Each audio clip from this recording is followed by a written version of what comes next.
The sun was beating down hard, burning David's skin. Flies circled the air. His hands hung above him, tied together with rope. He sat on his knees under the tree, no longer able to stand. He waited for the next lash and winced as it came. He cried out in pain with each strike from the whip. "I can't—" He tried to speak, but his blistered lips betrayed him in the heat. The whipping stopped. "What was that?" a voice said from behind David. I can't.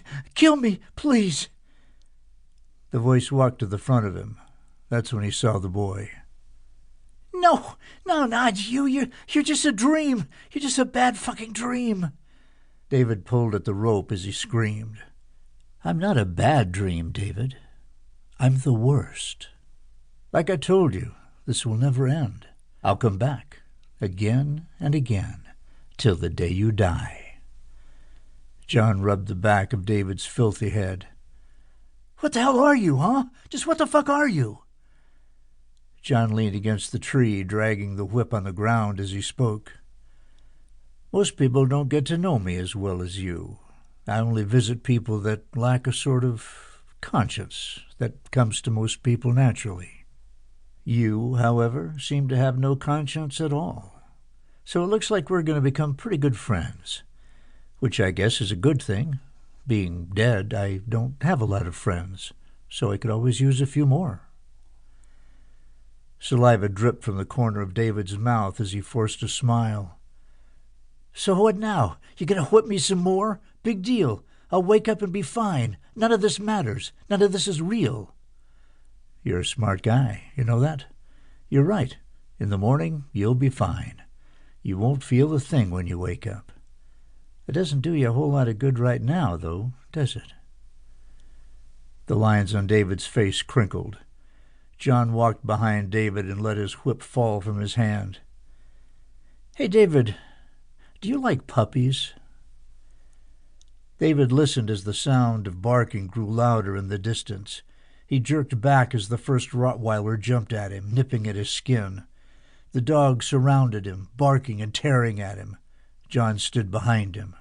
He flicked the whip in his hand, and balls of spikes grew from it as it recoiled. David screamed.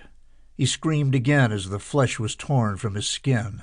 The pain was unlike anything he'd ever experienced, and no matter how hard he tried, he could not wake up. She closed the book and moved into Dreams Within Dreams by David Copper. Copper's book dealt with lucid dreaming and false awakenings. False awakenings. Hadn't she experienced that when she woke up on the beach with the boy? The nightmare of watching her brother drown ended and her eyes opened, and she was still in her dream. She read on. The book looked at false awakenings as more of a curse than a blessing. Many people experience nightmares occurring over and over again, restarting the moment they died.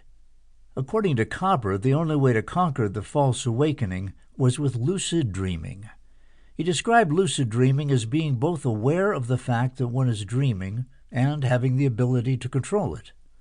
This was a prospect Danielle hadn't thought of. Could she will this boy into her dreams?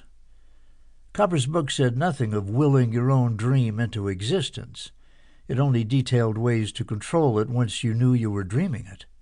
He called these reality checks. Danielle didn't need those. When she saw the boy, she would know she was dreaming. He was too good to exist in the world she lived in.